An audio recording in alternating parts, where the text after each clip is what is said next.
Paz seja convosco.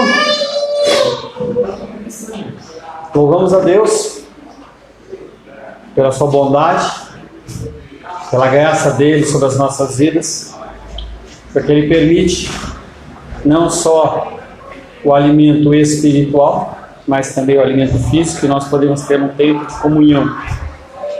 Vamos encostar na porta, por favor. Estamos voltando com a nossa escola bíblica dominical,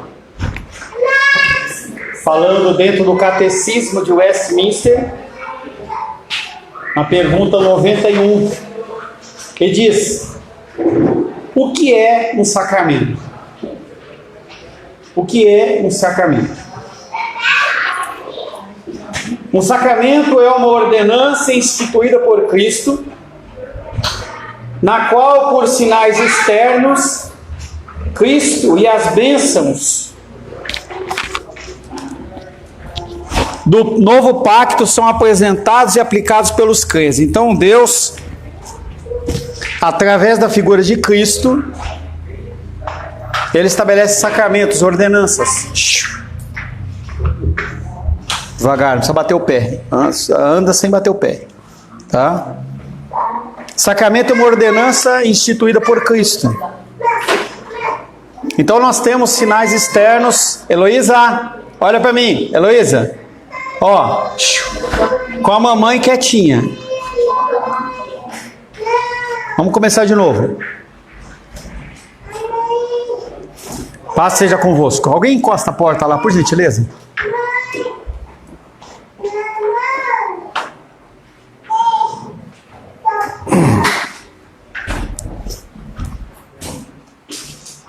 Obrigado. Mais uma vez, pela terceira vez, paz seja convosco. Amém. Estamos meditando dentro do Catecismo de Westminster, na pergunta 91, que diz: o que é um sacramento? Sacramento é uma ordenança instituída por Cristo. Quem ordenou foi o próprio Deus, através da figura de Cristo. Deus, ele cria esses sacramentos, na qual, por sinais externos, ou seja, uma coisa natural, dentro do meio nosso secular, ou nosso meio natural, Cristo, ele apresenta as bênçãos do novo pacto e aplica através dessas formas de agir. Ele começa a mostrar para mim e para você como que essas bênçãos, elas podem ser não só alcançadas, mas vividas. Os sacramentos são sinais do pacto da graça. Então, antes, no Antigo Testamento não haviam sacramentos. É algo que o próprio Cristo traz. São instituídos diretamente por Jesus, não são os apóstolos, não são pessoas à revelia, mas é o próprio Deus, através de Cristo, nos ensinando como nós devemos agir. Esses sacramentos representam o quê? Primeiro, a redenção. Nós éramos pecadores. Por um só homem entrou o pecado no mundo, por isso todos pecaram, e a partir de um homem há a salvação. Então a redenção, o que é redenção? Eu sou culpado de algo e Deus, ele me redime. Ele fala: não, eu pago esse preço por você. Seus benefícios. Quais são os benefícios de se viver dentro do contexto da vontade de Deus? Há algo que nós ganhamos, há algo que nós não ganhamos. É algo que é positivo, não é positivo. Nós temos algo que nós recebemos nesta vida. A palavra de Deus diz, fala que pereceria sem dúvida, se não cresse que veria os bens do Senhor na terra dos viventes. Então, você querer viver um outro extremo, dizendo: eu não preciso de nada. Quem fala isso? Os franciscanos. Eu não tenho direito a ter nada, eu tenho que viver sempre com uma roupa só, eu não tenho direito a passear, eu tenho que fazer o máximo possível para não ter nada nessa terra. Não, Deus, ele nos dá a bênção dele, inclusive dentro do âmbito material. Os sacramentos são sinais do pacto da graça, instituídos diretamente por Jesus para representar a redenção, seus benefícios, e declarar publicamente o compromisso com ele. Não basta eu ter a coisa dentro do meu coração. Helena, senta, por favor, deixa o papai resolver com a mamãe lá, tá? Não basta eu apenas achar ou pensar no meu coração. Eu preciso proclamar. Então, dentro do nosso último casamento, Nicolas e Aisa não simplesmente foram morar juntos. Eles precisaram ter uma preparação e declarar perante a sociedade, perante a igreja, perante Deus, Pai, Deus Filho, Deus Espírito Santo, Satanás e seus demônios, que a partir de agora eu declaro que eu sou casado. É um compromisso verbal. Na época do Antigo Testamento, eles tinham até um costume que era interessante, em que a pessoa ela dava o chinelo dela, a sandália dela, como uma forma de compromisso. A gente vê a condição lá de quando há o pecado de Judá, em que ele dá as coisas que representavam ele deu o cajado e o selo dele. Então há uma representatividade nessas ações. Voltando, sacramentos são sinais do pacto da graça, não do pacto da aliança de Moisés. Foram instituídos diretamente por Jesus para representar a redenção. E aí é interessante, ele só representa a salvação, a redenção. Ele não aplica. Todo aquele que for batizado e todo aquele que crer e for batizado, mas aquele que não crer, o batismo é apenas uma representação da salvação, mas ninguém é batizado e é salvo por isso. Pessoas são salvas sem serem batizadas, mas pessoas não são salvas sem que haja fé, sem que você creia. Apresentar seus benefícios e declarar publicamente o compromisso com ele. O compromisso com quem? Com Deus. Nicolas e Aisla, diante da igreja, diante da sociedade, quando ele professa, Nicolas fala assim, eu declaro. Ele está fazendo um voto, um compromisso com Deus. Não é um voto e um compromisso com Aisla. É um voto e um compromisso com Deus. O nosso voto de acordo, de acerto, é com Deus. Estabelecendo uma diferença aplicada entre os que pertencem à igreja e ao mundo. Então, uma representatividade para aqueles que são de Deus ou são do mundo, são pessoas que praticam os sacramentos. Nós vamos falar um pouco sobre eles. Mateus 28, 19. Mateus 28.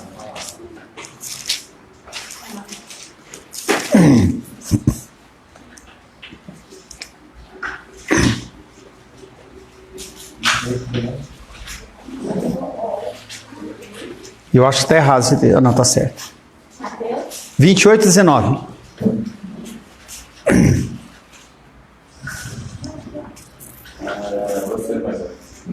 Não.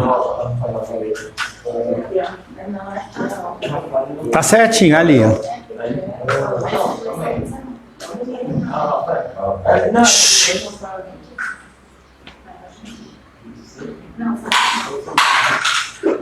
Portanto, fez discípulos de todas as nações, batizando-os em nome do Pai, do Filho e do Espírito Santo. Ide, portanto, fazei discípulos de todas as nações, batizando-os em nome do Pai, do Filho e do Espírito Santo. E aí ele já começa a apresentar um dos primeiros sacramentos, que é o batismo. Não é fazer discípulos, é batizar. Nós vamos falar depois quem pode batizar, em que situações pode batizar. O que é um sacramento? Um sacramento é uma ordenança instituída por Cristo, na qual o compromisso com Deus e com a denominação adotada é representado em sinais perceptíveis e ministrados aos crentes, que por sua vez expressam publicamente sua fé em Cristo. Então, é algo que é natural, é algo que é ensinado dentro da igreja. Há diferenças entre denominações. Por exemplo, Santa Ceia. Santa Ceia na nossa igreja nós fazemos uma vez por mês. Tem igrejas que fazem uma vez por semana. Tem igrejas que fazem uma vez por ano. Por quê? Porque não há uma definição clara de quando que isso tem que ser feito. Então há uma pequena variação. Então nós aprendemos e adaptamos, nos adaptamos a essa condição. Pelos votos e juramentos nos sacramentos, os cristãos se comprometem em caráter irrevogável com a palavra de Deus e com as regras de fé da denominação que assumem. Então não é uma prática nossa, mas em grandes igrejas, quando você arrolado no hall de membros, quando você entra para fazer parte realmente da igreja, você tem que fazer uma confissão pública diante das pessoas. Foi interessante, acho que tem uns 20 dias atrás, o filho de uma missionária que nós ajudamos por um tempo, lá de Cuiabá, o menino tinha 14 anos já, nascido na igreja, e ele estava naquele momento fazendo a confissão dele. Eu achei estranho aquilo, né? Ela falou, não, aqui é o procedimento da igreja presbiteriana, é assim. Depois que a pessoa já está lá um tempo, não sei o que e tal, aí ele faz um curso para ele poder ser aceito como membro. Ele tem que entender o que a igreja professa, para que ele possa então ser aceito. Porque senão depois tem conflito.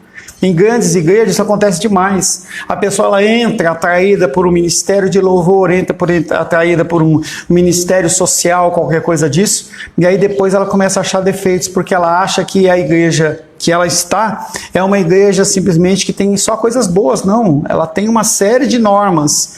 Então, apesar de nós não termos essas normas padronizadas na nossa igreja, há coisas que são implícitas, no sentido de como agir, como falar, quem faz, quem não faz.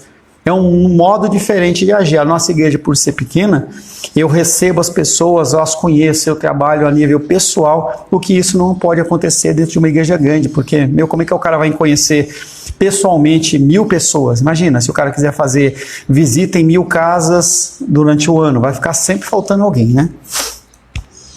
Pelos votos e juramentos nos sacramentos, os cristãos se comprometem em caráter irrevogável com a palavra de Deus e com as regras de fé da denominação que assumem.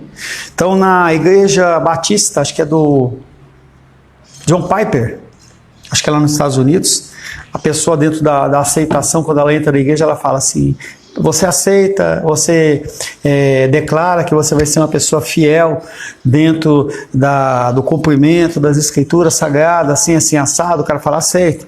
Você se compromete a se submeter aos oficiais da igreja naquilo que eles estiverem de acordo com a palavra de Deus? Aceito. Então a pessoa está fazendo uma declaração, não é algo que a pessoa entra sem saber, que é o que eu faço com os noivos. A pessoa, quando acaba o discipulado de noivo, ela está apta a dizer eu quero ou eu não quero. Não vai dizer, eu não sabia. Eu estou sabendo exatamente o que tem que acontecer. Os sacramentos. O termo sacramento não ocorre literalmente na Bíblia. Então você não vai encontrar essa palavra dentro das Escrituras Sagradas. Não adianta você procurar porque não tem. O seu uso era voltado a obrigações e juramentos relativos a compromissos de negócios ou militares. Então, quando você pensava na condição sacramental, você pensava dentro da condição secular e não na condição espiritual. Em seu uso religioso, ele provém de rituais e ordenanças desconhecidos que foram revelados pela Escritura. Então, dentro do Novo Testamento. Então, nós temos o contexto da Igreja Católica Romana e nós temos a Igreja Evangélica, que é protestante. Por que protestante? Porque Lutero, ele protesta contra algumas ações do Papa e das lideranças em relação ao que estava sendo falado na palavra. Em seu uso religioso, ele provém de rituais e ordenanças desconhecidos que foram revelados pela Escritura. Em que testamento? No Novo Testamento. No Novo Testamento que aparece isso. Quais são os 2 sacramentos que tem na Igreja Evangélica Protestante? Batismo e Santa Ceia. Na religião cristã, casamento não é constituído como sacramento. Tá? Os sacramentos eles são constituídos por 2 partes. Uma parte externa e uma parte interna. Então, exteriormente, Nicolas olha nos olhos de Aisla com os olhos marejados de lágrimas, e aí ele fala as palavras e tal. A Aisla também vai lá e fala. Então isso é um sinal o quê? Externo. O que passa dentro do coração? Ninguém vê. Eles sabem. Então pessoas casam por interesse, pessoas casam por diversos tipos de motivação, pessoas abrem igreja por diversos tipos de motivação. Pessoas são elevadas ao pastorado com diversos tipos de motivação. Namoram. Isso acontece muito dentro de namoro, que não é algo bíblico, não existe o namoro dentro da Bíblia. Não existe essa condição de que eu fico com um, fico com outro, fico com um, fico com outro. Isso não existe, é coisa da cultura ocidental. Da mesma maneira que não existe adolescente, não existe criança, não existe adolescente, essas coisas. Tem criança e adulto. Criança e adulto. Se a criança ela desenvolve as atividades de adulto, ela é considerada como um adulto, tanto que dentro da cultura judaica, com 13 anos, os homens, eles passam por um ritual chamado Bar Mitzvah, em que ele é declarado como homem. Então ele não pode mais voltar às atividades de criança, entendeu? Não pode voltar mais às atividades, ele tem que agir como homem. Alguns homens aqui, eu falo para eles, para de ser criança e passa a ser homem. Ai, não me ama, ai, doeu, ai, mexeu. Não, cara, seja homem. Haja como homem. O homem é aquele que vai na frente, é aquele que resolve, entendeu? Tá doendo por dentro, entendeu? Tá machucado por dentro, continua marchando. Não tem esse dodói todo. É algo que nós, homens, temos que ser trabalhados. Então tem um fator externo e tem um fator interno. Colossenses capítulo 1, verso 26. Agora é o Rafael. Gabriel. Você já leu? Daniel. É tanto El, né? Colossenses. Não acha ainda não, filho? Deixa ele ir no índice. Colossenses capítulo 1, verso 26.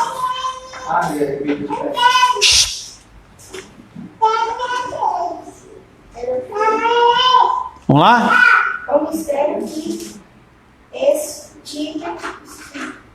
Deixa ele falar, hein? Só eu corrijo. Vai lá. O mistério oculto dos seus séculos e das gerações, agora todavia se manifesta aos seus santos. tá? Você não tem óculos para usar, não? Cadê o óculos? Venceu? O mistério. Por que era o mistério? Porque era uma coisa encoberta. O apóstolo Paulo, ele está falando de que? De onde? Do Antigo Testamento. O mistério dos sacramentos que estiveram oculto nos séculos e nas gerações, desde Adão até Malaquias. Agora, todavia, se manifestou a quem? Aos santos. O que é ser santo? Separados por Deus. Quando? Tá, então ele está falando dos eleitos. Apenas os eleitos ouvem e entendem. Só os eleitos ouvem e entendem. Esses sacramentos eles foram instituídos porque os sinais do pacto no Antigo Testamento eram o quê? Quais eram os sinais do Antigo Testamento? Quais eram os sinais do Antigo Testamento? Não, de você ser separado ou de você fazer parte do povo de Deus. Circuncisão. E o segundo? Qual festa? Páscoa. Tá? Circuncisão e Páscoa. Esses sacramentos foram instituídos porque os sinais do pacto no Antigo Testamento, a circuncisão e a Páscoa, que foram instaurados diretamente por Deus, foram substituídos pelo batismo e pela Santa Ceia por Cristo na Nova Aliança. Então, antigamente, para se ser declarado um filho de Deus, um homem de Deus, você tinha que ser circuncidado e tinha que celebrar a Páscoa. Era um sacramento que eles tinham, era uma forma, não era um sacramento, mas era uma forma de mostrar. Somente as pessoas que eram eleitas por Deus dentro do povo, que o Felipe falou de judeus, eles podiam celebrar. Então, quando há a primeira Páscoa, na saída lá do povo egípcio, o que acontecia? Apenas aquele povo, que era o povo hebreu separado, eles recebem a direção. Mata um carneiro de 1 ano, sem defeito, pega o sangue dele, passa nos umbrais da porta. Se a família for pequena para comer um carneiro inteiro, junta 2, se não uma família inteira. Tinha todo um procedimento. Pega essa carne, assa ela, todo mundo come, quando chegar de manhã não pode sobrar nada, que sobrar você queima. E aí o anjo do Senhor, não tem nada de demônio, não, o anjo do Senhor passa na porta da casa, vê o sangue, passa batido. Essa condição nossa é o quê? O batismo e a Santa Ceia. Essa condição da Santa Ceia é você declarar a figura de Deus como seu Senhor e você recebe a palavra com fé, ouve com diligência e você entende que a Santa Ceia é algo importante. Por isso que quando vocês faltam na Santa Ceia, eu falo assim, você faltou na Santa Ceia. É o momento em que nós falamos, Deus, eu reafirmo o meu voto com você. Casais, quando estão com mais idade, começa a fazer a reafirmação dos votos, 25 anos, 30 anos. Aí vai diante do pastor, entendeu? Mais um efeito de festa do que qualquer outra coisa. Não tem isso, é uma aliança, não passa, não tem validade. Com 20 anos você precisa fazer uma renovação. Não, isso é simplesmente um showzinho, entendeu? Para a família, quer fazer, tudo bem, não tem problema nenhum, não é pecado. Então, a Santa Ceia tem esse peso, por isso que eu falo, ensinem as crianças o que é a Santa Ceia. Em que você declara que Jesus Cristo veio, morreu, ressuscitou e voltará. E que você fala, Deus, eu faço parte dessa aliança.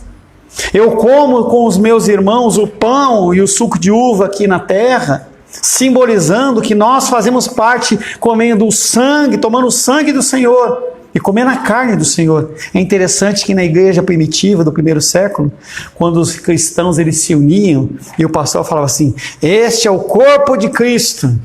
Comei da minha carne e bebei do meu sangue. Eles pensavam que tinha bebê sendo sacrificado lá. Eles queriam matar os cristãos, porque eles diziam, como que o cara está bebendo sangue? Que coisa é essa? Os caras estão fazendo atitudes canibais lá, é realidade. Eles achavam que era um canibalismo que estava acontecendo ali dentro do cristianismo. E a gente tem que acabar com esse negócio. E na verdade aquilo ali é um simbolismo. Quando eu estou com o pão aqui, a gente tem reverência. Mas não é o corpo de Cristo. Quando eu fiz primeira comunhão, o padre falou para mim assim, olha, quando você receber a hóstia, não morde. Porque se você morder, sai sangue. Nossa, que medo, entendeu? O cara colocava a hóstia assim, colocava no céu da boca, deixava ela grudada lá, dissolvendo. Um medo, né? Porque se eu mordo, eu sinto o gosto de sangue, né? Ele vai lá, molha, entendeu? E toma. Que nós simbolizamos através do cálice e do pãozinho. Até por questão de higiene, para você não pegar, tem uma série de fatores, não importa. Tá? Esses sacramentos foram instituídos porque os sinais do pacto no Antigo Testamento, a circuncisão e a Páscoa, que foram instaurados diretamente por Deus, foram substituídos pelo batismo e pela ceia. Mateus 26, 26.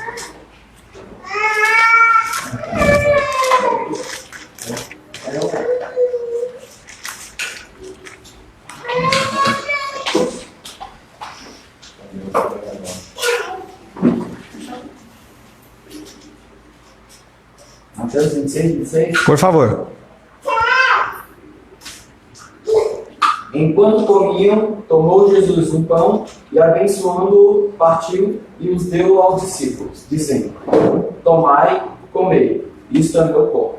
Verso 27 também. A seguir, tomou um cálice e, tendo dado graças, o deu aos discípulos, dizendo, bebei dele todos. Porque isso é o meu sangue, o sangue da nova aliança, derramado em favor de muitos, não de todos, para a remissão dos pecados. Então é um simbolismo. Os sinais externos dos sacramentos, a aplicação dos sacramentos é constituída por sinais externos e perceptíveis pelos sentidos. Eu sinto o gosto do pão e sinto o gosto do suco de uva. Espera aí que eu perdi. Os mais direitos são os elementos materiais, o pão e o vinho na ceia e também a água do batismo. Quando você entra na água, você sente a água. Mateus 26, 27, 28. Mais uma vez, por favor.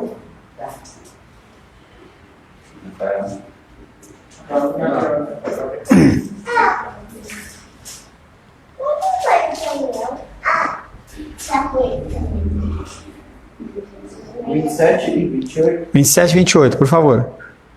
A seguir, tomou um cálice e, tendo das graças, o deu aos discípulos, dizendo, Bebei dele todos, porque isto é o meu sangue, o sangue da nova aliança, derramado em favor de muitos, para a remissão de pecados. O suco de uva ou o vinho, ele é o sangue de Cristo? Não, é só um símbolo. Mas Deus, através de Cristo, ele se faz presente na Santa Ceia através do elemento do pão e do suco de uva ou do vinho? Sim. Atos capítulo 10, versos 47 e 48. Atos capítulo 10, versos 47 e 48.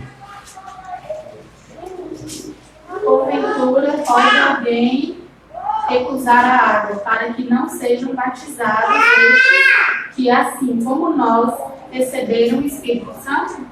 E ordenou que fossem batizados em nome de Jesus Cristo. Então lhe pediram que permanecesse com eles por alguns dias. E aí o apóstolo Pedro, ele está trazendo a questão do batismo, inclusive sobre os gentios.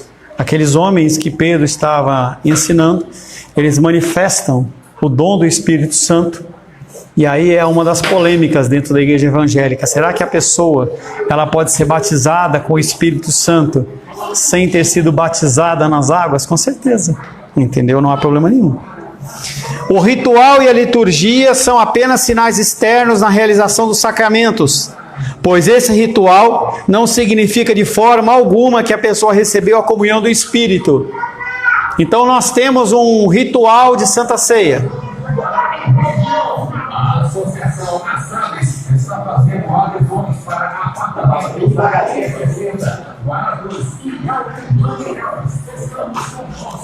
O ritual e a liturgia são apenas sinais externos na realização dos sacramentos, pois esse ritual não significa de forma alguma que a pessoa recebeu a comunhão do Espírito. Então as pessoas elas acham que porque há sinais externos, eu sou crente. Então quando eu estava na igreja evangélica pentecostal, a pessoa só era crente de verdade se falasse línguas estranhas. Então um amigo meu foi para a igreja de Deus, e aí ele estava sendo elevado como ministro de louvor, e os caras falaram assim: você pode, mas você tem que mostrar a sua espiritualidade. Fala em línguas. Entendeu? Então a pessoa acha que externamente você demonstra o que você tem internamente. Isso não necessariamente é verdade. Então esses atos externos eles existem, nós fazemos, entendeu? Mas eles não refletem se eu sou mais espiritual ou menos espiritual. Se o Moisés decidir agora vir todo dia de terno para a igreja, não quer dizer que ele vai passar a ser mais espiritual ou menos espiritual. Então as pessoas elas olham para o externo como se aquilo fosse uma influência, se a pessoa tem ou não mais espiritualidade ou menos espiritualidade. Então tem igrejas em que você só pode usar, só pode pregar de terno. Eu, com camiseta polo assim, seria banido. Eu lembro de um pastor conhecido em que ele foi ser convidado para ir para uma igreja, pregar, e ele falou: mas aqui você tem que usar terno. E ele falou: eu não uso terno. Não, mas você tem que usar terno. E ficou aquele diálogo e tal. No dia que o pastor chegou para pregar, que foi o convidado, eles compraram um terno para o pastor.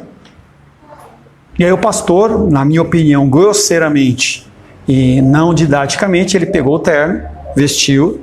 Na hora da pregação ele tirou o terno, o paletó do terno, e pendurou no negócio do microfone. Pegou o microfone e falou: fala terno, fala terno, fala terno. O terno não quer falar, então não tem nenhuma palavra a te dar. Depositou e foi embora.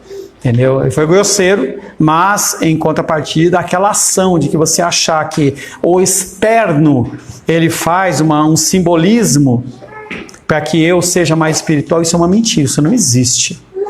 E nós temos que olhar, é por isso que eu falei que é grosseiro, não só no modo de agir. Se eu vou em qualquer igreja e aquela igreja ela professa uma forma de agir, se eu vou, eu tenho que me submeter àquilo que está acontecendo, exatamente. Por isso que é importante, por isso que a gente faz um discipulado para as pessoas entenderem como que funciona a nossa igreja. Então eu tenho essa oportunidade de fazer individualmente, outros não. O ritual e a liturgia são apenas sinais externos na realização dos sacramentos, pois esse ritual não significa de forma alguma que a pessoa recebeu a comunhão do Espírito. Os sacramentos somente serão sinais interiores da graça nas pessoas justificadas por Deus. Quando que esses sacramentos eles são eficazes quando as pessoas são eleitas por Deus. Por isso que quando nós lemos 1 Coríntios 11, 23 e diante, a gente fala, medite, porque aquele que come e bebe sem discernir o quê? Ter entendimento, conhecer o que é que você está fazendo, atrai para si o quê? Maldição. Porque você está fazendo aquilo de uma forma irreverente. As crianças não sabem.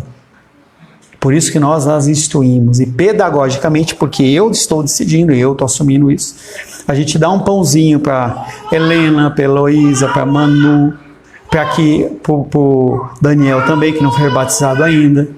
Damos esse pãozinho de uma forma pedagógica. Os pais ensinam em casa, as crianças recebem esse pão, veem a reverência e eles tendem a fazer o quê?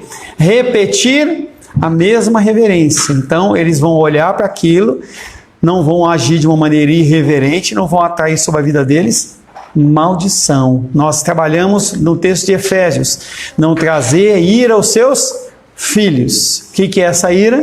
Exatamente você não trazer o ensinamento, que nós estamos falando agora. Os sacramentos serão sinais interiores da graça apenas nas pessoas justificadas por Deus. A graça é aplicada pelo Espírito Santo independente de qualquer sacramento. Apesar de não ser uma obrigação no sentido de que se eu não fizer eu não recebo, é uma ordenança de Deus e nós temos que fazer isso. Somente a justiça de Cristo salva o pecador. Nenhum ato ou ritual praticado por homens ou pela igreja poderá salvar aquele que não foi ordenado eternamente por Deus. E foi o grande cerne da Reforma Protestante, em que as pessoas elas iam aos sacerdotes e falavam assim, pastor, eu bebi muito, eu briguei, eu bati, eu prostituí, eu fiz isso, fiz aquilo. Então me dá uma soma de dinheiro aí. Que era a venda das indulgências. É o quê? Eu vendi o meu perdão. Nicolas, você fez isso de errado? Tá aqui, ó. Dependendo da soma, eu falava assim, olha, isso aí tem validade por 30 dias. Você pode fazer o que você quiser, que esse papelzinho garante a sua entrada no céu. Então era uma forma que as pessoas tinham de agir. Nenhum ato ou ritual praticado por homens ou pela igreja poderá salvar aquele que não foi ordenado eternamente por Deus. Atos 13, 48.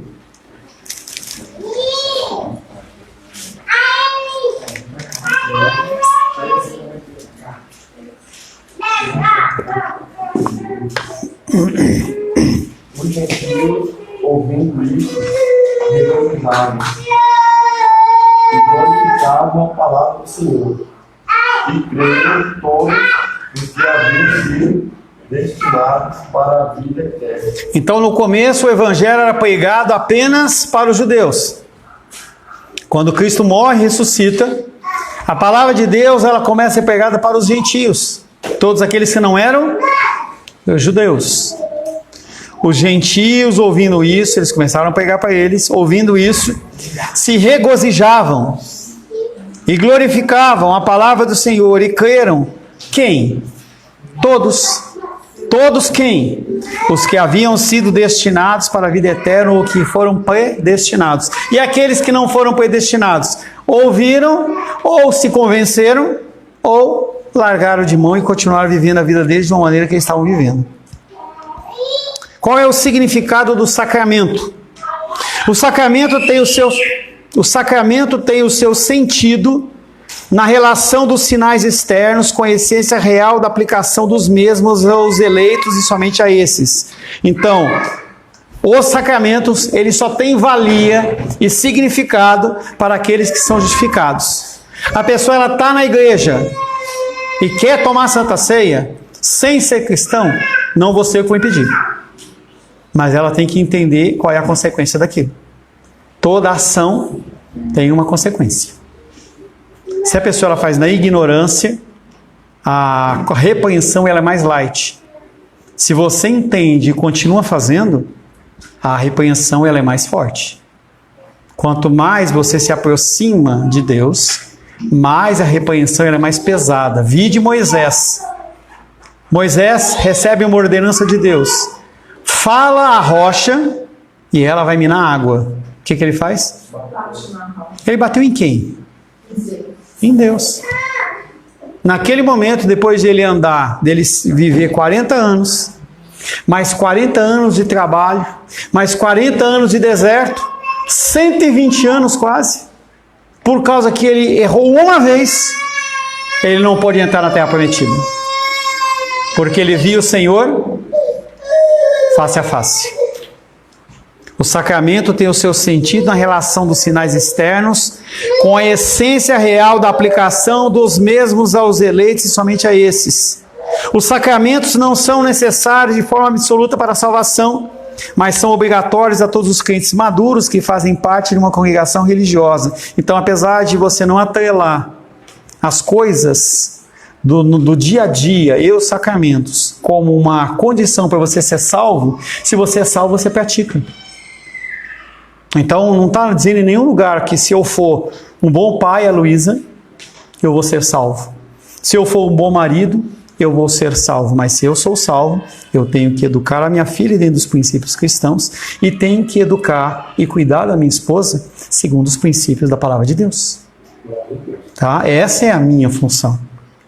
Ontem eu estava falando com a minha mãe, ela deve, se ela não viu, ela vai vir. E ela estava falando assim, porque não sei o quê, né? A Rosângela trabalha e aí o dinheiro que ela ganha é dela. Eu falei assim, sim e não. Como assim? Eu falei assim, não.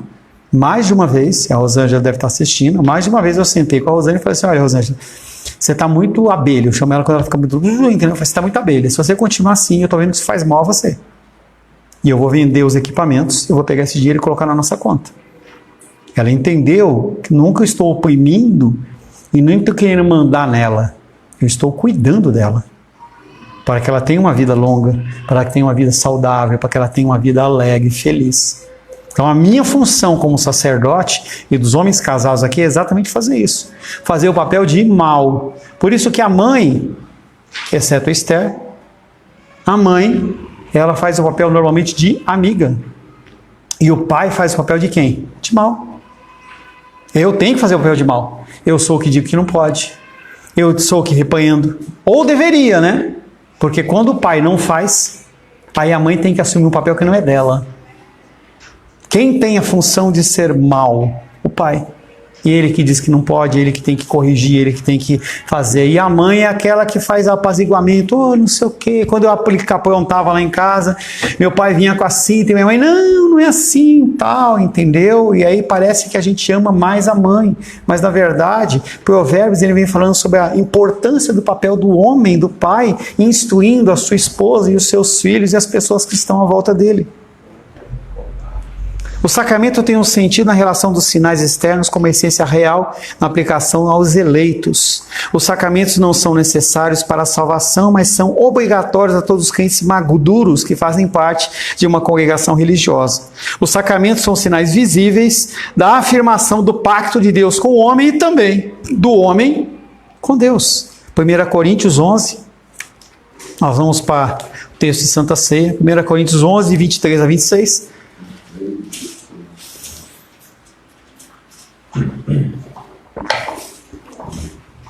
Porque eu recebi do Senhor o que também vos entreguei, que o Senhor Jesus, na noite em que foi traído, tomou o pão e, tendo dado graças, o partiu e disse, isto é o meu corpo, que é dado por vós, fazei isto em memória de mim. Porque semelhante modo, depois de haver ceado, tomou também o cálice, dizendo, este cálice é a nova aliança do meu sangue. Fazei isto todas as vezes que beberdes em memória de mim. Porque todas as vezes que comerdes esse pão e beberdes desse cálice, anunciais a morte do Senhor, até que ele venha. Tá, e ele fala duas vezes, fazei em memória de mim. Fazei, ele está ordenando. E aí ele finaliza o verso 26 falando, porque todas as vezes que comerdes este pão e beberdes o cálice, anunciais a morte do Senhor, que ele venha. Eu estou dizendo que eu recebo a palavra com fé. Eu acredito na segunda volta de Cristo. Por isso que eu continuo tomando a Santa Ceia. Entende novamente a importância da Santa Ceia? Quando você se abstém da Santa Ceia. A graça e os sacramentos A graça simbolizada nos sacramentos não é conferida por qualquer poder inerente a eles ou pelo propósito de quem os administra. Então não sou eu que trago santificação à Santa Ceia ou ao batismo, nem é a pessoa que está sendo batizada, mas é a presença do próprio Deus. Quando Cristo foi batizado, o Espírito Santo desce como uma forma corpórea de pomba e desce ali naquele momento em que a gente vê a figura de Deus Pai, Deus Filho e Deus Espírito Santo no momento único do batismo. A graça nos sacramentos é a obra do Espírito e da Palavra, que contém o preceito e ordena o seu uso, como nós falamos, fazei em memória de mim, ele está ordenando. Nem o sacramento, nem o ministro que os aplica operam a graça salvadora. E aí eu volto à questão da reverência. Nós temos reverência, mas o pão, ele é pão. Eu lembro lá em São Paulo, a gente congregava numa igreja que quando as pessoas estavam distribuindo pão e um pão caía, o pastor parava, porque caiu o corpo de Cristo.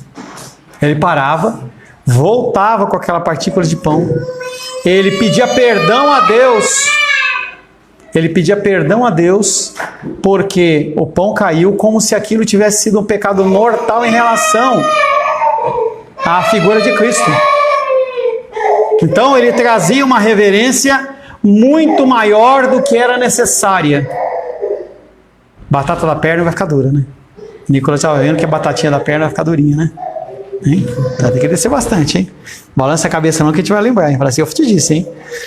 Nem o sacramento, nem o ministro que os aplica operam a graça salvadora. Então eu não tenho autoridade. Não uma religião chamada, não sei se é Reiki ou se é Shonoye. A gente, se o cara impor as mãos sobre o outro, sai poder daqui e vai para a pessoa. Não existe isso. Tá? Não existe isso. Por isso que se eu ungir o óleo com óleo a minha mão e passar a mão na sua testa, o máximo que vai acontecer, ela vai ficar lambuzada. Porque não é o óleo e não é o pastor, mas é a ação de Deus sobre aquilo. Nós temos que orar, não é isso o que eu estou falando, mas nós temos que entender que a ação é divina de Deus. O poder dos sacramentos está na escolha de Deus em Cristo. Nem a suposta fé racional do homem, os homens têm uma fé racional, eu creio porque é assim e tal. Ou o poder imanente ao sacramento, como um poder que parece que ele transmite quando eu tomo a Santa Ceia, eu me sinto mais com vigor. Ou o sacerdote tem o poder da salvação. Eu posso orar, fazer jejum, posso fazer o que eu quiser, eu não vou ser mais espiritual ou menos espiritual sobre a vida de vocês. Para finalizar, 1 Coríntios capítulo 3, verso 7.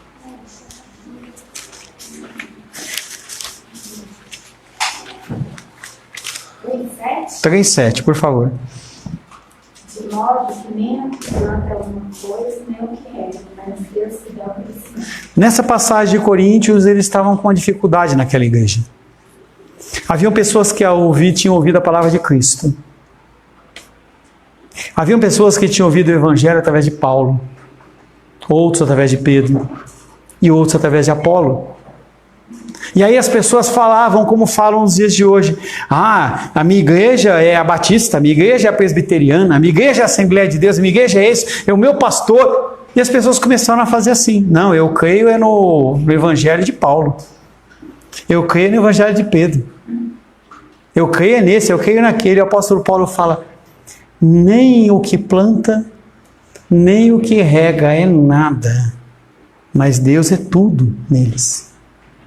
E aí ele continua no discurso dele falando, eu porventura batizei muitas pessoas?